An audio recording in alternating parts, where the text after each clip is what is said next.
Hey, welcome to Kristen and Chill. It's the second episode back, and I'm still trying to decide if it's going to be worth it or not. Alli Breen will make or break this show, whether I no pressure. keep doing it or not. But I am glad to be back. I did a live stream with some people who used to listen to the show. Okay. Which felt nice. It was like catching up with old friends.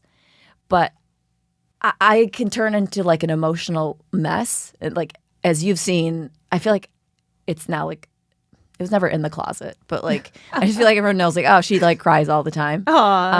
But I did this live stream and we were doing it for like 4 hours. Wow. Which was kind of insane. Wow. So I'm kind of saying that just for people who want a little bit more of an intimate show.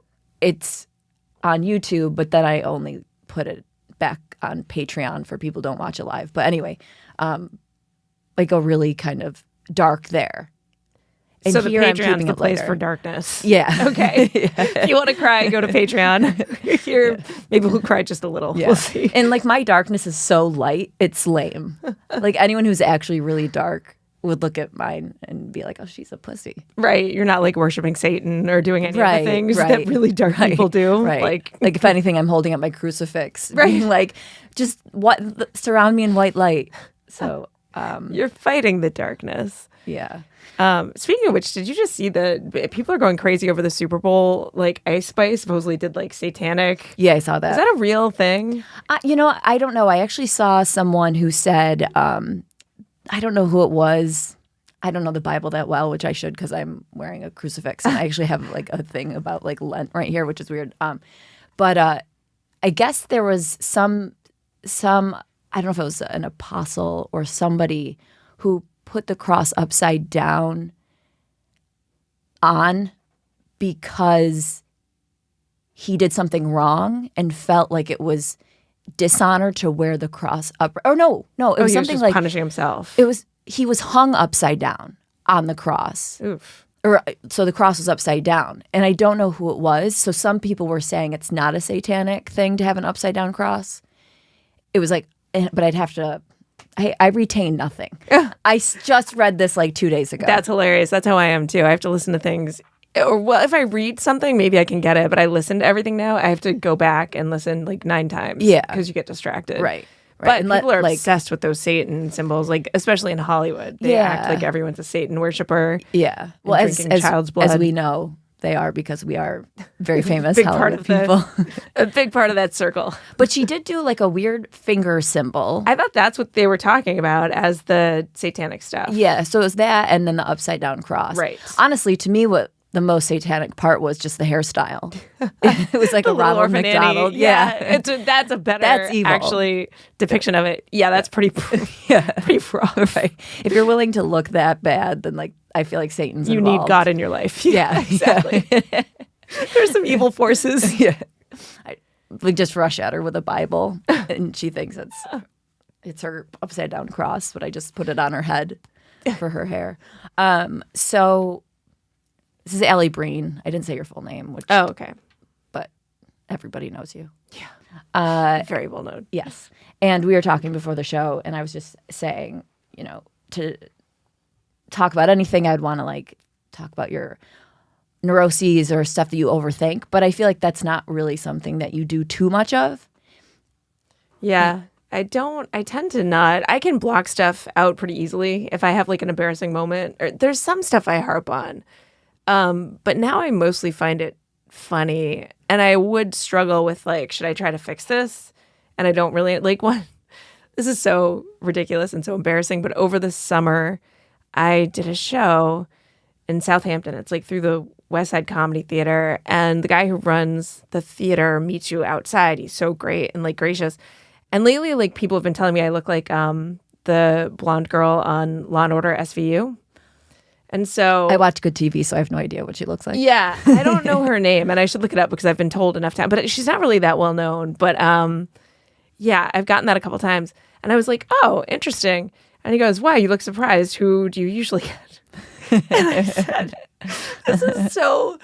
I can't even believe I'm repeating this because I was like, oh, well, I was really young. First of all, I'd been driving. I like didn't even take a shower. I looked like hell. And so that makes it even funnier because I was like, when I was younger, people would say Gwyneth Paltrow or Cameron Diaz. Yeah, and I can see that. Oh my God, but can you imagine saying that to someone being like, usually I get the most beautiful stars. And then like we just kept talking and it wasn't until like 20 minutes later when I left, I was like, wait, did I seriously just tell him? And it was hilarious because I feel like it registered. I feel like it was like, oh, okay. Like, what? Yeah. And then I was literally like, because we'd been texting, I was like, should I be like, hey, I didn't mean to tell you that I look like the top act. Like, I was like, I don't know where. And then I just laugh about it now. But that would be something that would stress me out. Yeah. So much for so long. And I was like, I wonder if he's repeating that to me. Like, this, because I always ask when I go to a place, like, who are like the worst comics you've dealt with? Or like, what's something? And then he's like, she was nice, but this bitch thought that she looked like, she thought she was like Margot Robbie over here. You're selling vagina candles. Yes, exactly. That's what I should start to do. And be like, no, I do look like Gwyneth. I emulate. Well, now I'm having a neurotic episode because I realize that I do that. And, it's like you think you're self-aware and then you realize you're not as self-aware as you are. Yeah. Because I occasionally will get Courtney Cox or Jennifer Connelly. Oh, I can see those. But see, I'm being an asshole right now. Being like, but people will say, you look like somebody. And I'll say, oh, it's usually Jennifer Connelly or Courtney Cox. Like I give them the option. Yes. And I maybe don't even anymore. And maybe I'm like getting old and my looks are changing or something. But I've done that shamelessly. And now I'm realizing what an asshole hilarious. I sounded like. And then especially if they don't think it. Yeah. Like if when you're they go back and they're like, ooh, the ego on that girl. Oh my God. Usually I get Cindy Crawford. Actually. Yeah. You're like in the 90s, Cindy Crawford. Like before I shave my mole. Yeah, and I think there's stuff like that I do fairly often that I think I used to harp on. But at this point, maybe it's just that I have a bad memory too. Like nothing really gets me that neurotic anymore. Yeah.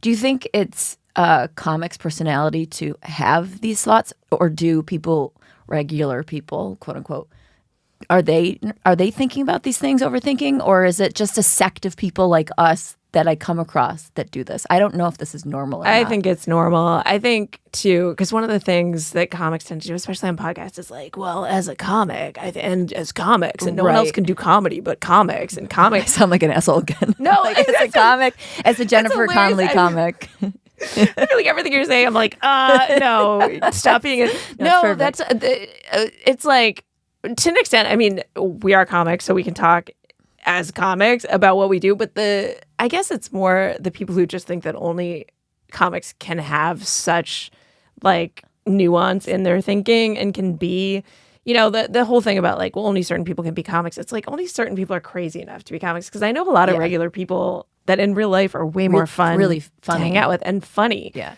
But comics sit and work on it. And so it's like that person wouldn't think like, oh, this story just did really well at this party. I'm going to fly to Minnesota and see if this story does well there. Like, I know. That's a crazy person. Yeah. That's what we are. The level of narcissism is insane. But then at the same time, the self-hatred level, I think, is kind of insane too.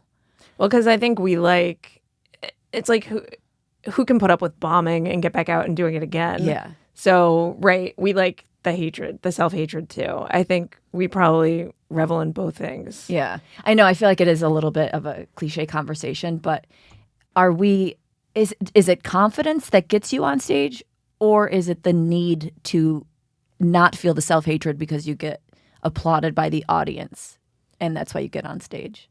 Yeah, it's probably a combination of both, because you have a lot of the comics that go up and don't do well and they're like, fuck you, that was funny. That was just for me, or they actually You're mocking me again. You're like, that's what I end all my jokes with. This is literally every line I say, you're calling out. But also the ones who think that, that they're not there to make people laugh. They're there to do something profound or like teach or preach or something like that. Yeah. So I don't know if you can make a blanket statement what everyone's getting out of it. I like to make people laugh and have fun. And I do like stuff that you wouldn't think people would laugh at, that some people are going to laugh at, other people might not. But I'm never trying to offend anyone or like teach them. Yeah. I've never talked to you about your desire to do comedy. Like, where did that come from? When did you start? Why did you start? Were you funny as a younger person? Because you're not now. Yeah. You're like, no one's ever said that you're funny. Yet you keep going on. It's a combination, I guess, because no, I loved theater when I was a kid. Oh, you did? I never knew that. I loved it. And I still do. Like, I see everything. I just can't sit. Like, my voice is terrible. I lose it all the time. I can't sing. I'm tone deaf. So when I moved to New York, I thought that I'd get a job, like, working I was doing copyright editing during the day after college. Really? Mm-hmm. I went to school for copywriting, for advertising. That's funny. I went for political science, but you can't do anything with that. I went to this, like, secondary. It was not secondary. It was a postgraduate thing. After you graduate college, you go to, like, ad schools, but they're not accredited. They're basically just like a certificate scam. Kind of. Not even. It's just so you can network with and professionals. That might in actually be advertising. better, even though that's considered a scam. That's probably more useful. It is because than actual college. That's you basically meet how people you who get can a job. jobs. Yeah. Well, it was fun. It was fine, but I was like, at night, I didn't have like a big social life. I wanted to see shows. I didn't know a lot of people in the city. I was like, I'll try to get a job working at a Broadway theater, and I can just see everything. Oh, wow. And I just got a resume, and I walked through Broadway handing out resumes, and I walked by Caroline's. And I was like, are you guys hiring? And I had seen a little bit of comedy. Tables at Caroline's.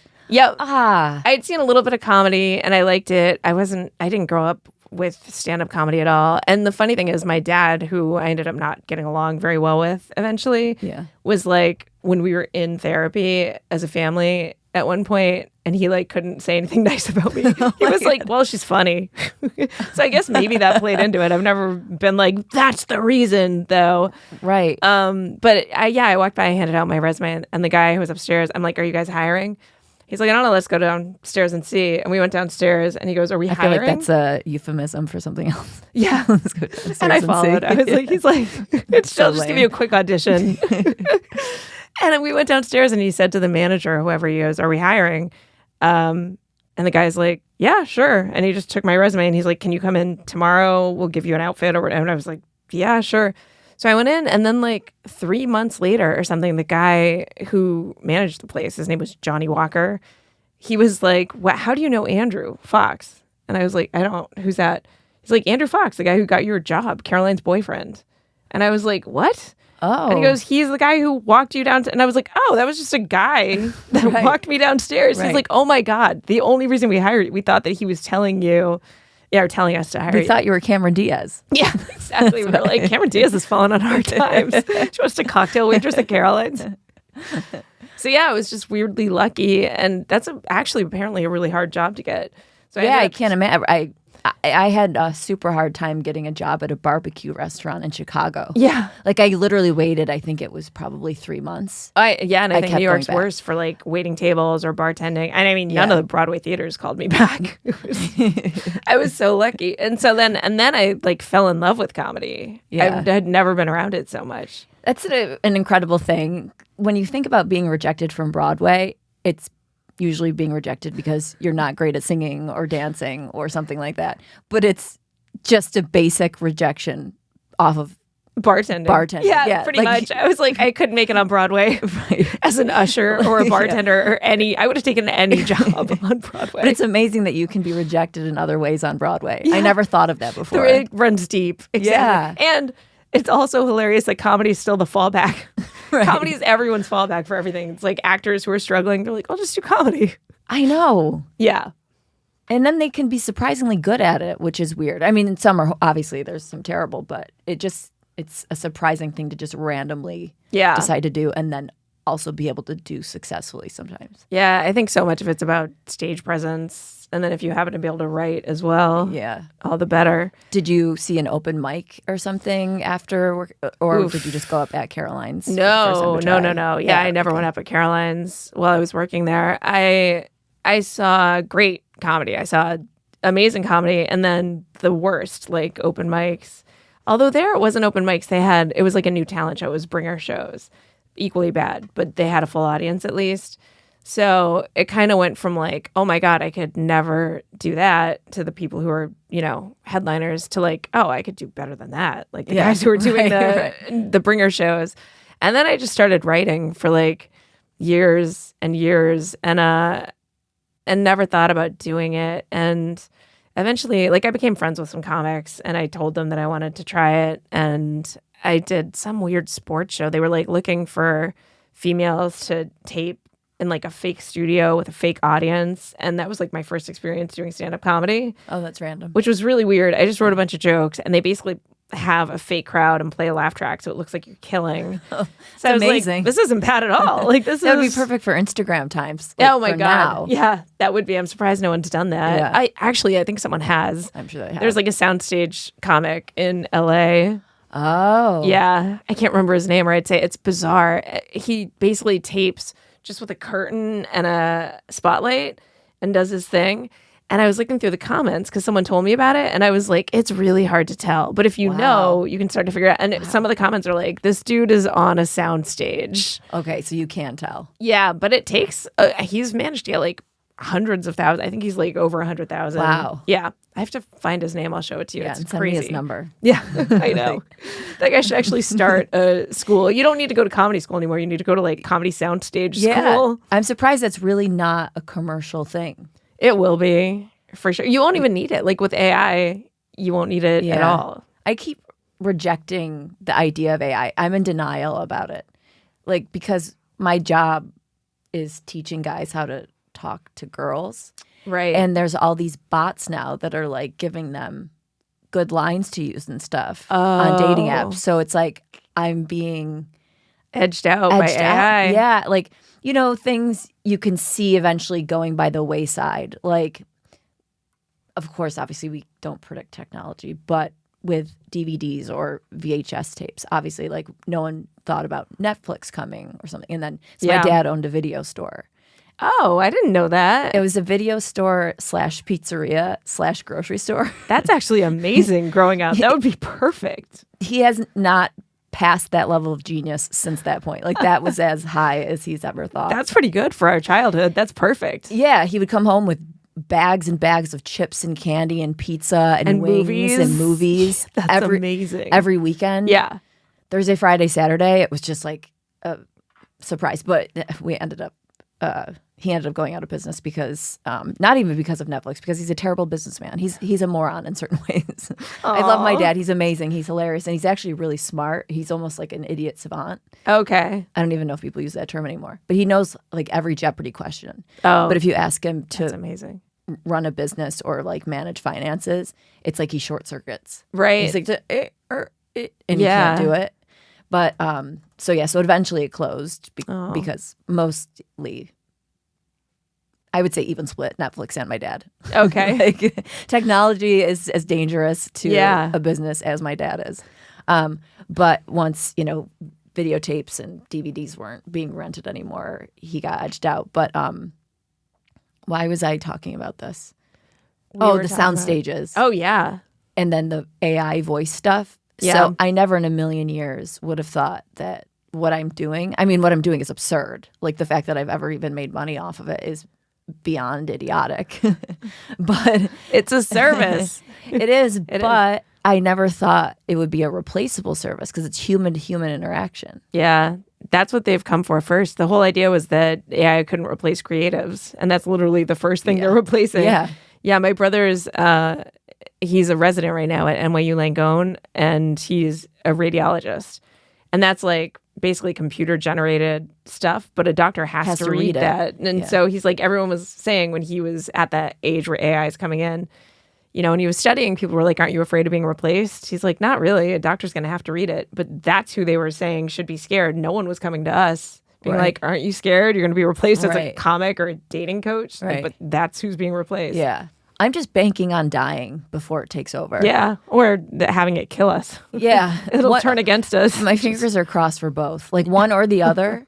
I just don't want to live in that world. I don't want to live in this world. Of course, no one wants to live in this world. But like, if it was 1980, I would still be like, get me out of here. So let alone now. Like, the world's horrific. It might get better, though, because if AI just does all the jobs and they give us like a standard paycheck or whatever that is that they're thinking of doing, that Andrew Yang idea, wouldn't be so bad, I guess. Yeah. Is that like communism? Pretty much. Yeah. Pretty much. Yeah. Except it's like the best version because communism, everyone has to work and then you go to like a gulag Right. to eat. This way no one works Right, and just the robots take over.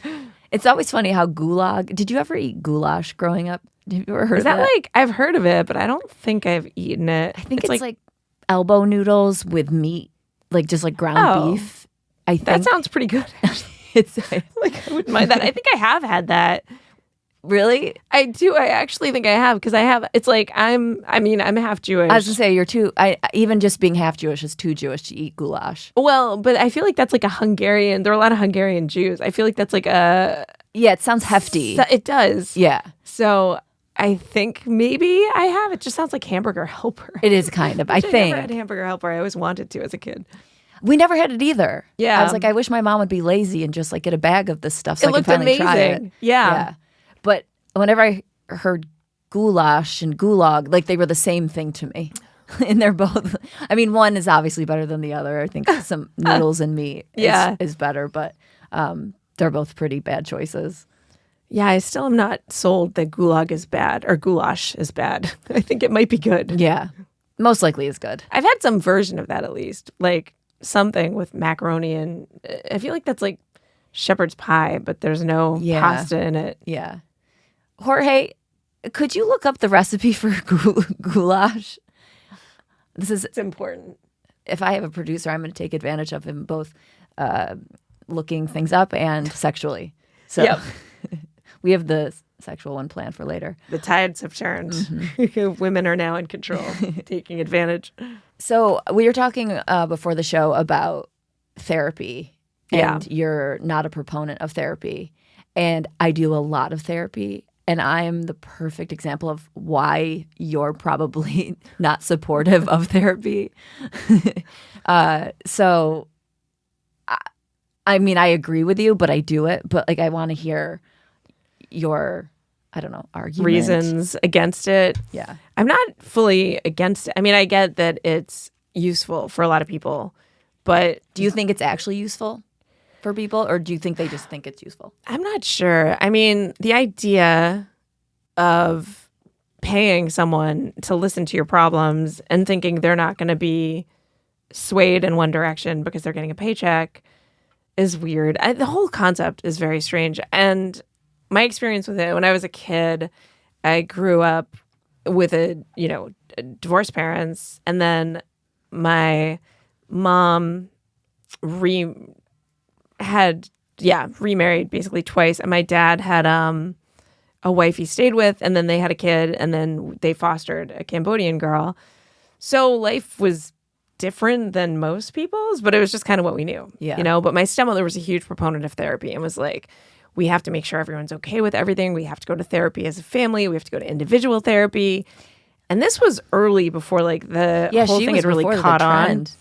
And the thing is, like, and I feel bad. I don't know that she would ever listen because we get along fine now. We didn't get along great growing up. But I always felt like she just was mean, and she needed, because the family knew she was mean. So she needed someone else to tell her she wasn't. Right. So she like paid someone to be like, oh, she's not. But so there's also something that can get planted into your mind if someone says you need to go to therapy.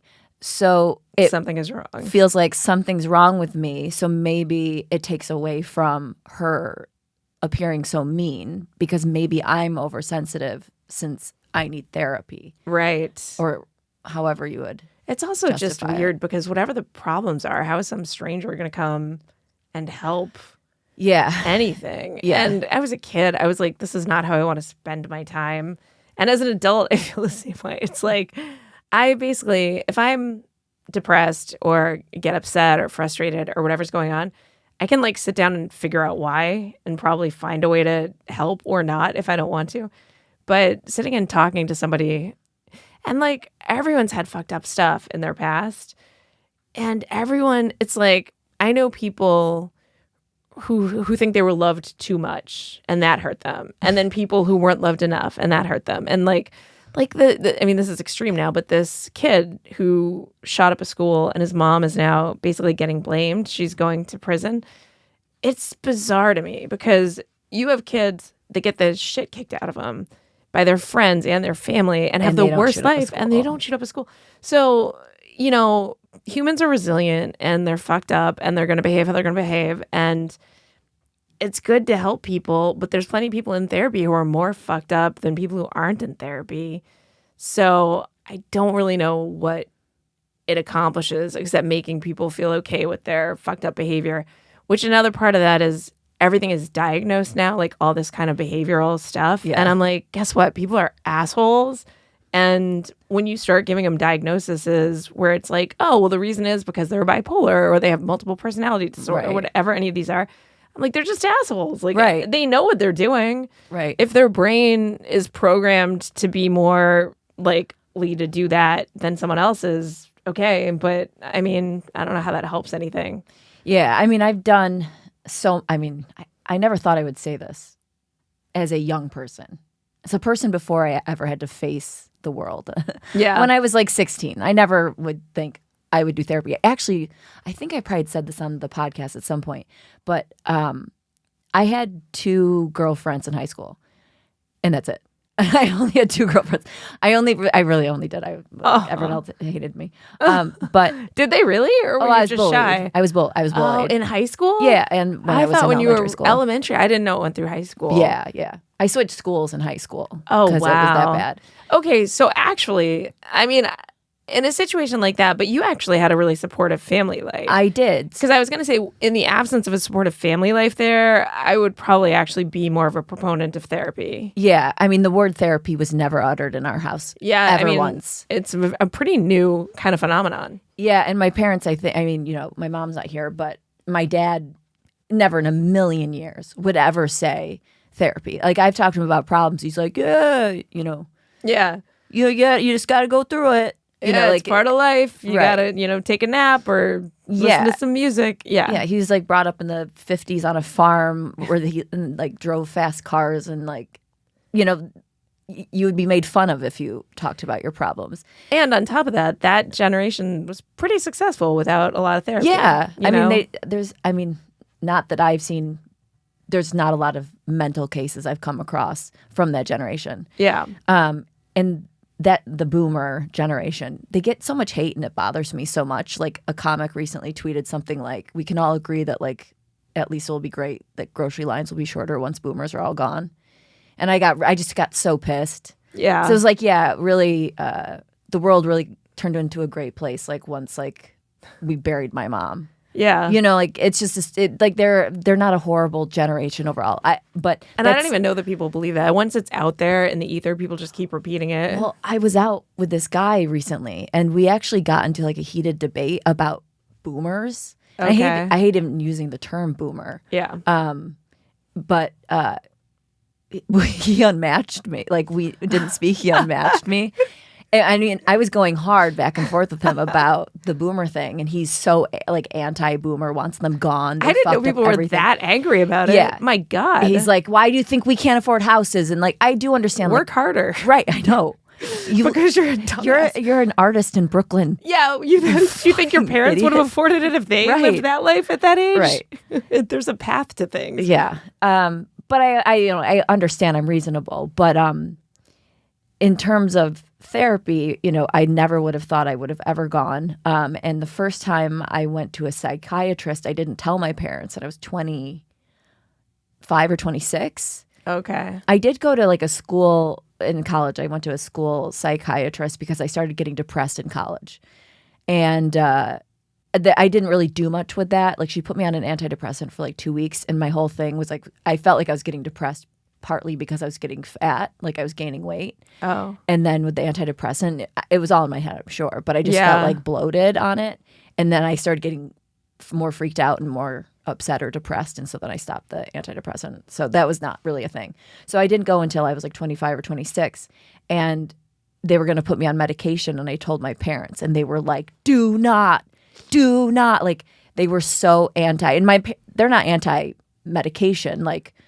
My mom would pop aspirin, every day, and she she would give me like a little Xanax here and there if I needed it. She would only take tiny, tiny, tiny quarters of it, like once every month or something like that. Okay. So we weren't anti-medication, but anti like psychologically altering your who brain. you are. Yeah. They were And I adamant. agree with that. Yeah. I mean, at least that was at an age where your brain was fully formed. Yeah. Because they do that to kids now, which is really crazy, I think. But Yeah, I can't imagine as a kid. But what was funny is I went on the medication and I didn't tell them. And my cousin was getting married in Florida. And so all of the family was down there and we were laying out at the pool. And I broke out into the craziest hives. Oh. And I thought at first it was the sun, but it was the medication. I could never get away with anything with my parents. Not that I even tried. Hilarious. I thought you were going to say the opposite. I thought you were going to say you were secretly taking the medication and your parents were like, this is the most amazing person you've ever been. No, I was just as miserable, just with hives. So it was doing even nothing. worse. Yeah. I was just miserable with hives. So I couldn't hide it from them. You know, like I've never had an allergic reaction to the sun in my life. So I went off of that and then went on to something else. But anyway, I've been on a whole journey of therapy, and I see it in one way as totally counterproductive because it just allows you to drag on and on and on about your problems and talk in circles without solving anything, because the majority of therapists that I saw just listened. Yeah. And some people might need that. But I had like my mom that would listen, and maybe you or something. But like, you know, it wasn't that I needed to talk about things. I needed an action plan. Yeah, you needed a solution. Right. Yeah. And so, which isn't always medication, and that's what they jump to a lot. Right. So, but if you're just seeing a therapist, you can't like prescribe a psychologist. it. Yeah. I always love, I'm going to say subscribe, like I'm subscribing to Adderall or whatever. My subscription I need to renew. So just recently though, so I have a friend, and I don't think she'll listen to this, but she does like so much therapy. It's almost like her religion. It's just like going to therapy, like a different form every day. That's kind of a thing now, I think. Yeah, that people get that into it. And people also are like, I don't want to be around other people who aren't at least somewhat into therapy. Like they're so concerned with people working on themselves. Yeah, and it almost feels a little bit cult-like. Yeah. But she did introduce me to her therapist, and I was like, I'm so far gone. I'll join a cult. It's fine. Like I've hit the point where cults are necessary. They look good. Yeah, and I haven't had Kool-Aid since I was really little. I just found out it wasn't Kool-Aid. It was like Flavor Aid. They didn't even spend on the good stuff. Oh, really? Yeah. That when they killed themselves, it wasn't actually Kool-Aid? It was like the knockoff version. Off-brand suicide? Yep. It's like, come on. If you're going out, why are you going to go out like that? At least get the good stuff. Well, at least they did good advertising for Kool-Aid. It did. Yeah, exactly. So, yeah, I would totally drink it now. But my friend told me about this type of therapy that I'm actually doing now. And it's called IFS therapy. Is that the ketamine stuff? No, I did ketamine. Okay. But I tried ketamine and that didn't do anything for me, but that's kind of a long story. I didn't do 6 sessions. You're supposed to do 6. Oh, okay. I just think that I don't think if I did 6, anything would have helped. You could probably tell off of one if it was going to be successful. Yeah, it wasn't going to work. So, so right now I'm doing IFS, which is called Internal Family Systems. And I just thought that meant like for families that were messed up. Yeah. I'm like, my family is kind of normal. I don't really think IFS would be my thing. And then I Googled it, and what it really means, I think, is basically your own inner family. Like the different parts of you that make up your whole is your family. Okay. And of course, this was started in like the 70s. Like the guy was clearly smoking pot. That he's like, I just had a deep conversation with my kidney, and it's not communicating well with my liver. We need to, Right. It's like, you're kidding me, kidney. I don't know. That was really lame. So, but I've done now, I think, 3 or 4 sessions, and it's actually the most in-depth therapy I've ever done because he's actually getting to the root of things. Oh, interesting. And how? Like with a shovel.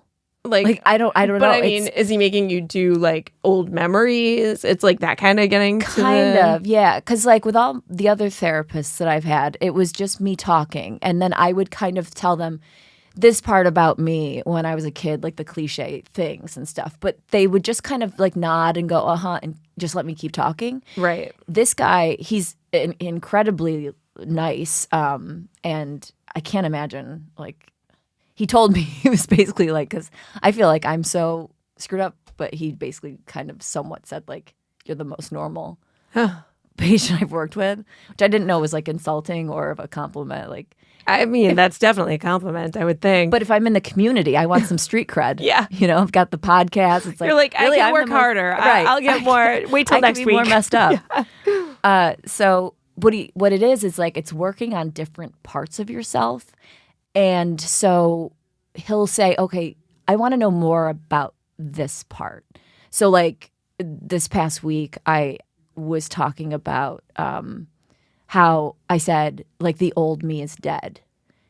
And the old me was basically like me before my mom died. Like the minute my mom died, I died. Yeah. And I've been very dramatic with my grief, but I've had complicated grief. It's been a very difficult, like I've not done well with it. And I'm 3 years in and you're similarly like years in. But that's nothing you can measure. I mean, grief, some people get over it. Some people quickly, some people it takes a long time, some people never do. I mean, it's and that is a real thing. It's like even if you know everyone's going to deal with death, obviously, especially if they're parents, but it's part of you that really, dies with them. Yeah, for sure. Yeah, and so he said, okay, well, I want to talk to that. Let's talk to that part of you. Yeah. So the part of you that died. And so you almost go into like it's not hypnosis, but he walks you through. And so you close your eyes. I don't know if you're even supposed to. I just do kind of automatically because he wants you to envision things. And he'll have you put your hand on whatever part of your body is feeling the most angst or where the pain is or what have you. So you're kind of sitting there and you have your eyes closed. And if I hadn't done therapy before, I'd be very uncomfortable doing this because you have to be really vulnerable. Yeah. But I'm like, so there's nothing left for me. It's basically like I've showed everyone my vagina. Like, what's the difference kind of thing. So he wants you to go deeper. And so he'll say, okay, where is this part of you? Like the part of you that died, where is she right now? And my first vision, and I was like, I don't know if this is morbid, but I was like, I just see her buried underground, like with a headstone, and like her being you, her being me, but it's with a part your mom. of me. But it wasn't even really with my mom. It was like we focused really much just on me. Okay, like literally just me, this side of me dead and buried. And he was like, okay, can you stand next to her grave, and then can you talk to her, and can she come out? And so it's like, it sounds really kind of cheesy, but it's actually getting deeper and deeper. And so like when she comes out, like he said, what does she look like? And I said, a corpse. Like she looks, and he said, does she let her know we're not going to force her to do anything she doesn't want to do, but does she want to talk? Like, does she have anything to say? And then, so one part of me, the like anxious part of me, that's the new me. Yeah. Is talking to the old me who was the non-anxious me. That's the dead me. And so he makes you have a conversation, and it's like you start to understand why you're doing things more so than I have ever understood before. Wow. Okay. So it's exposing. It's like these parts that like they call like that are in exile. So like my dead part is in exile. Okay. And then I don't know. And then it goes into like there's certain parts that are called like the fireman or something, and that's like all the protective parts. And then like, okay, we have the goulash recipe, which is perfect timing. That's not as long as it takes to make goulash. I don't know. I know that was the longest Google ever. That's. Oh wait, no, no, it's not about a goulash. Okay, no, oh, it's this about is the parts. Yes, awesome. Okay, Thank this you. is way more Thanks, apropos. Renee. Yeah, so the firefighter are the protectors. The manager helps you manage situations that are This is literally like that that cartoon that was so cute. Oh yes, I love that cartoon. That was so cute with It the was really happiness cute. and the sadness and Yeah. like the I mean, this kind of makes sense because your brain is so complex, and so like different parts of your brain are responsible for different parts of your personality or like well-being or happiness. Right. So I don't know if this actually allows you to access those parts, but it sounds like it does, or it feels like it does. It feels just like you're kind of understanding Yeah. where stuff is coming from. And then I don't really know where we go from there. Again, it's like my third or fourth session.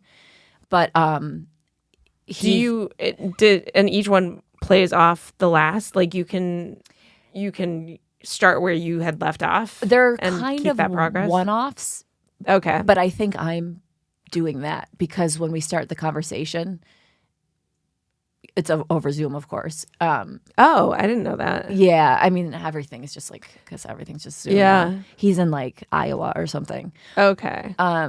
So when we start the conversation, he just kind of checks in with me and sees how I'm doing. And so one day I'm, feeling really anxious, and another day I'm feeling more depressed, or another day I'm feeling more grief, or another day I'm feeling lost or whatever. Right. And so I'll kind of start on that path.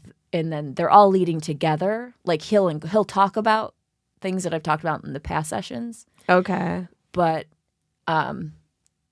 they haven't been pulled together yet, because it's so early on. But he is referencing things that I've said before and parts of me from before. But generally, it's kind of the theme that I'm opening with, he'll go with. And he'll say, okay, let's go with that. Let's focus on that. And let's go deeper with that or whatever.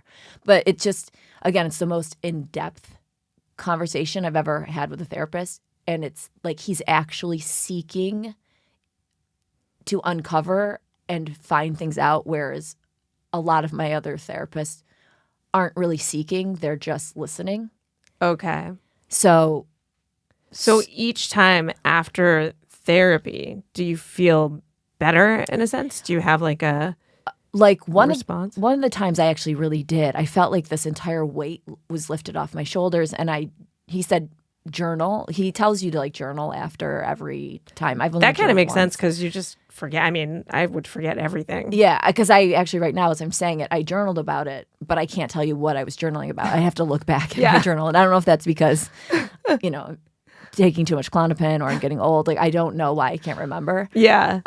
But when I did journal afterward that time, I felt not happy. I'll never admit to saying I feel happy. Like I just Do you I get a little like, trepidatious. bursts of happiness at least, or you No. don't even feel No. ever Not now, no. I Wow. mean before.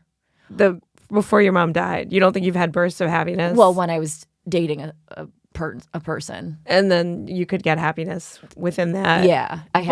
But you felt it at the time, you think, or just looking back, you think that you had happiness? At the time in You certain did. moments. Okay.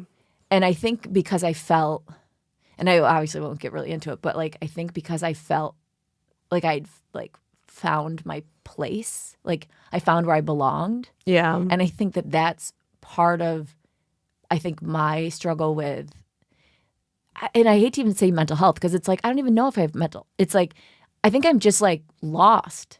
It's like, I don't even know if I take antidepressants, but I don't even know if I'm technically clinically depressed. And that's Right. why I think like ketamine doesn't work for me because I feel like it's so much situational. Like I'm highly sensitive. So if I'm in a situation that feels wrong or that I'm lost. It just exacerbates that. Yeah. Yeah. So, and then I did mushrooms. You told me about that. Yeah. Jeez. Have you ever done mushrooms? I did like maybe a little more than a microdose of it, and just stuff got really fuzzy and I basically got sleepy. That sounds amazing. It wasn't bad. I was sobbing for 5.5 hours, curled up on the floor. Such a nightmare. Oh God. And I know people who've had bad trips. I mean, I don't think it was mushrooms though. I think it was like LSD or like straight acid. But oh my God. Yeah. On the off chance that I was having bad thoughts anywhere in my body that day, I never want to exacerbate that. Yeah, So yeah. I get freaked out about that stuff. Yeah. But people love mushrooms usually. So that sucks. You had such a bad. I know. Everyone's like, you got to do it. You got to do it. You got to do it. My friend mailed me them in the mail. I didn't even know you could do that. I think now, who knows? Yeah. Or maybe you're on some list at this point. I know. But it's like, I think it's a time filler for a lot of people. Yeah. Or it's their thing. It's like what you're saying. You feel lost and you need something, which you will find. You know, I don't know if it's career-wise or relationship-wise or just within yourself, but there's going to be something that fulfills you. You know, for the people who get fulfilled by mushrooms, that's what it is. It's like they're probably bored in life. They need this extra thing. I think drugs in general are like that. Like, because they can be amazing and they're fun, but I can't imagine doing them all the time. You have to have some reality that you enjoy. Yeah. I mean, people say, you know, you'll go on a journey and you'll make so many discoveries and you'll see the world in a different you'll talk way. To God.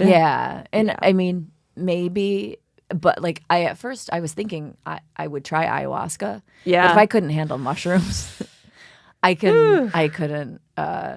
Yeah, my brother's wife is going to Colombia, I think this month, or maybe she's already there to do ayahuasca. And she's like a very just normal, smart, intellectual. She's not like a, you know, Grateful Dead, whatever, hippie type. Right. So I'm so curious to see what her experience is. Yeah. Because I'm so used to listening to comics and every comic has talked to God and like it's the same story. I'm like, I don't know if this is just how we deal with ayahuasca. So we'll see. But yeah, I'm curious about that too. I'm scared of all that though. Yeah. Because you hear the stories of like people are like shitting themselves and vomiting. So if I'm shitting myself and vomiting and not getting anything out of it, you know, mental health wise. Also, that's not really how I want to meet God. No, and like I can take a laxative if I really need to go that bad. Like I didn't know the shitting part, actually. I've only heard the throwing up, but that makes sense that it all happens probably. But I kind of understood it when I was on the mushrooms. And I feel like an old lady, like turn on the Netflix or I don't hilarious. know. So did I tell you? I don't know. I may have or may not have said, but on mushrooms, but my body was basically seizing up because all of my thoughts were anxious. Oh. And with every anxious thought, it felt like electricity was running through. Jeez. My arm, like my whole body. So I was kind of seizing up, but I had my arms tucked like this. I was kind of in like fetal position. And I, oh God, what was I going to say? Oh God, there was a point to this. About, jeez. I think it's the mushrooms that did it to me. Yeah. Oh, okay. I remember the throwing up part. Oh. So my whole body was seizing up and my friend came in who was she was like facilitating. Guiding you. Yeah. So she heard me. And I'm so, speaking of like neuroses, at first I was like, because I started crying, but I was like, don't cry loud because you don't want her to hear you. Like how embarrassing it'll be if she hears you just crying. So I was trying to cry quietly until God, this sounds mushrooms. So horrible. It was awful. But then the mushrooms took over where I could no longer be neurotic. Okay. Like I wanted to be neurotic still, but I couldn't. Yeah. So she heard me weeping and sobbing. And so she came in and she was like, just spread out your body. Don't tense up. Like she said, starfish on the bed. And so I was trying to let my arms and legs just relax because I just wanted to seize up so much. Yeah. And so when I did, something in my body wanted to seize up. So the only thing that could seize up when I was laying in this relaxed position was my throat. Oh, no. So I started like gagging. Because you were trying to throw up and your throat was seizing up or just seizing up? The muscle was seizing up because no other muscle, I wasn't allowing other muscles to seize. Yeah. The only thing that, and it was so intense. It was like I couldn't help my throat. It just was on its own, kind of doing like a kind of thing, which always annoys me. When people do like, these girls in high school would do it when they would see like a girl wearing an ugly skirt. They'd be like, and so I hate when people do that. Oh, that's so Even funny. if you're actually going to puke. Like you're actually about to throw up and you're still like, oh, I hate myself. I'm such a bitch. Did I just see an ugly skirt? Like, so I was feeling that. And then I realized, you know, during my trip or whatever, this is why people throw up during ayahuasca, but maybe not. But I started to understand for the first time. Okay. That your body is physically doing something. Yeah. Yeah. But I don't know if I would have been releasing anything. I think it was just my muscle needed something. So then eventually I just couldn't do that anymore with the. And you just went back and I just went back to fetal on the floor. And I saw, it was so like cliche, like I saw an ant walking on the floor and the sunlight was shining in and there were strands of hair and the ant was getting redirected by the strands of hair. And I was like, oh, we're all one. Look at this ant is so affected by strands of hair. And then the ant was it was such a big massive floor and he was such a tiny, tiny ant, or uncle since he was a he. No, I'm just kidding. He looked so lost. And I was like, oh my God, I'm the ant. Oh, no. I'm the ant. Like it was just so I did have very mushroomy moments. Yeah, I was going to say that is definitely what, like a cliche. Experience. Yeah, completely. Yeah. Except a lot of times it's better. I feel like they see something good and they're like, oh, I'm that. Of course. You're like seeing the worst thing. I know. And then someone stomps the ant and you're like, oh, oh no. My guts are everywhere. Oh, God. Have you ever done any psychedelic at all? Well, no. I mean, I don't like pot. Not that that's a psychedelic. I get kind of paranoid. And then, I've done like... I love how you said pot. Like, usually that would be my level of... Yeah, I would think. But then the funny thing is, it's like I've done... Like ecstasy is good. That's not really psychedelic. But I've never had a bad experience. But the next day doesn't feel great. That's me with drugs. It's like I can have fun doing them, but the next day... Same with drinking. I get so hungover. And mushrooms, I've never taken enough. I don't think that I've had a full experience. Yeah. I just tried once, like a little bit, and it tasted so bad. It was also not in like, you can get chocolate or whatever now. Chocolate. Yeah, these really, you just eat the mushrooms, and they were disgusting. Yeah, it's horrible. So no salad dressing or anything. Yeah, that would help if there was something. Good dip. I should try. I mean, that's the thing. It's like LSD, especially. People like Steve Jobs said it changed his outlook on life. Yeah. But I'm worried I would just have a bad trip. Yeah, but they end. It was like I kept telling myself, this will be over. This will be How over. long did it take? It was about 5.5 hours. And then I was just beat afterward. I was exhausted. Yeah, I would sleep for like 3 days. Yeah. And like, especially from my muscles seizing up for 5.5 hours, I just physically felt exhausted. But the next day I woke up and I was actually irritated because, well, I am irritated whenever I wake up. But I was feeling kind of okay. And then when I woke up the next day, and I mean before I did the mushrooms, because I went to this retreat thing in Austin, which was not by choice. Someone gave me a free ticket, and then my friend forced me to go. Otherwise, I wouldn't have chosen to go. I'm like, I can't be a retreat person. Like I can't be this low. So I was feeling kind of uplifted after the retreat. It was actually nice, amazing. Okay, and so then the next day, my friend said, well, you're here. You might as well do mushrooms. And it sent me into all the way backwards. The deepest depression. The next morning I woke up. I couldn't believe the difference I felt from the day before at the retreat to the day after the mushrooms. It was like I needed several days to kind of come back to life. Yeah. So I think whatever chemical, I don't know if it mixes with whatever antidepressant I'm on or whatever, like it depressed my brain so badly. Okay. So I was like, okay, well, the trip will end, but the depression will not. Yeah, like that. Yeah, now we've hit a new level. Well, how did you find the new therapy that's working? The friend that gave me the mushrooms. Really? Yeah. I would never trust her again. I know. It was amazing that I took it. That's how desperate I was. Yeah. But I was like, okay, fine. She's like, what is that? Munchausen by proxy? She like made you super sick and then saved you. Right. And she gets a profit from the from the therapist. From both. Yeah. Yeah. She gets a cut. So, okay. Any quirks that you have? Like anything that you're like weird about, like having to separate your food on a plate or, having everything separate or... I guess there's probably, but there's nothing I can think of. That's probably something someone else... I feel like I'm so laid back that even if I'm doing something quirky, I wouldn't realize that it's a quirk unless it was pointed out. And even then I'd probably be like, all right, I won't do that anymore. Like there's nothing that's a real trait that I need to do, like OCD people that have... have to wash their hands 12 times or whatever. Yeah. It's interesting because you're interesting, but you don't feel quirky, which is a good thing.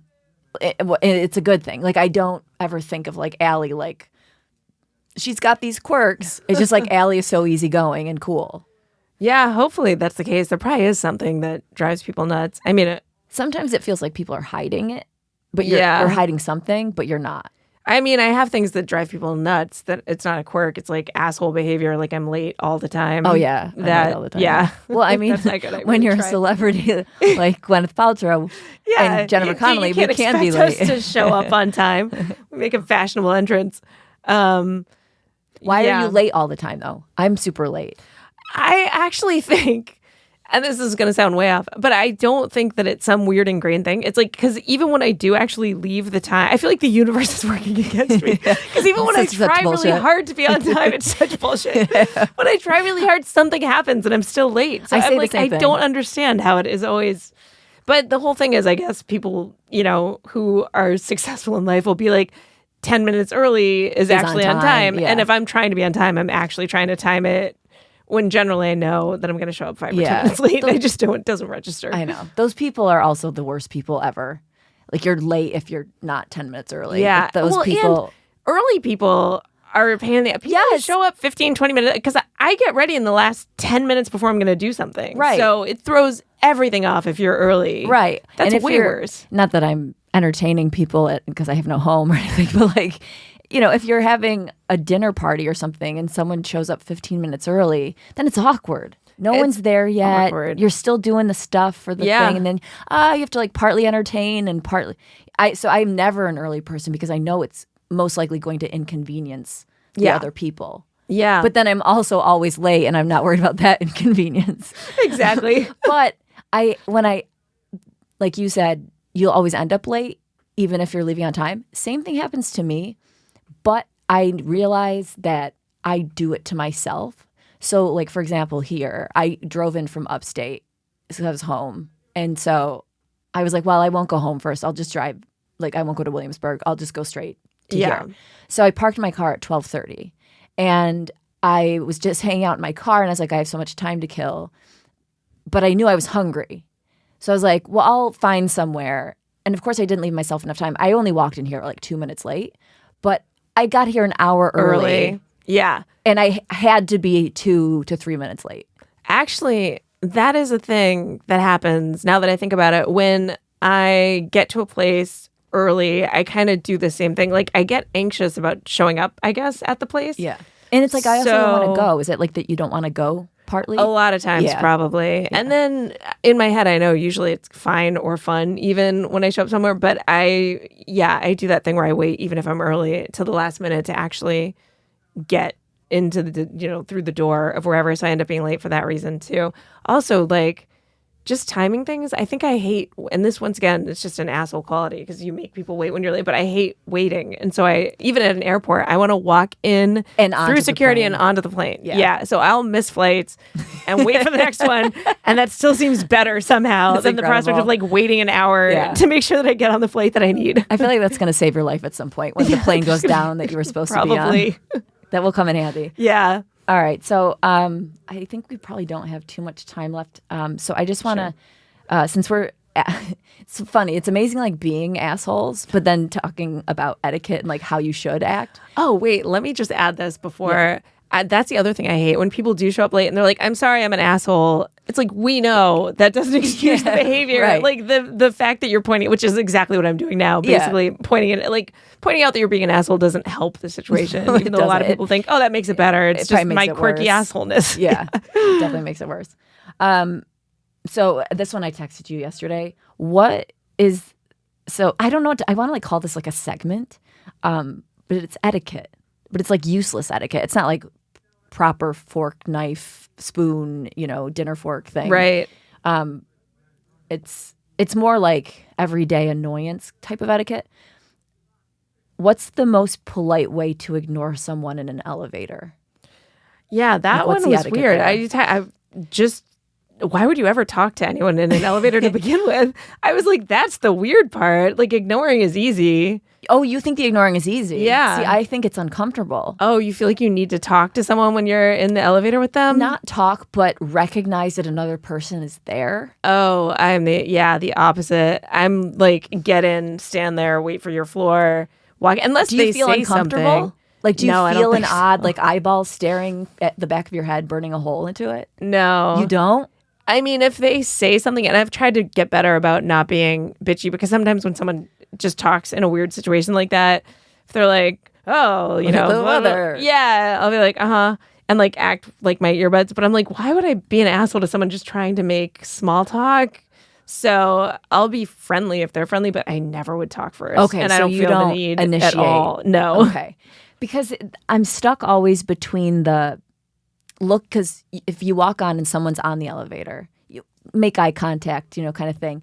And there's that, we all know that grin, like the nod, like, Yeah. Like a coworker you're not really into and you're walking by in the hallway kind of grin. Yeah. So you give them that kind of The grin. little nod. Yep. But then just both standing there knowing you both exist and not saying a word. And I'm not for small talk. Like, I'm not for making conversation. But that 30 seconds or however long it is, my heart starts racing. Oh, that's so funny. Because I'm so aware that they're aware that we're both here and we're not no saying a one's saying word. anything. What about do you ever do Uber share?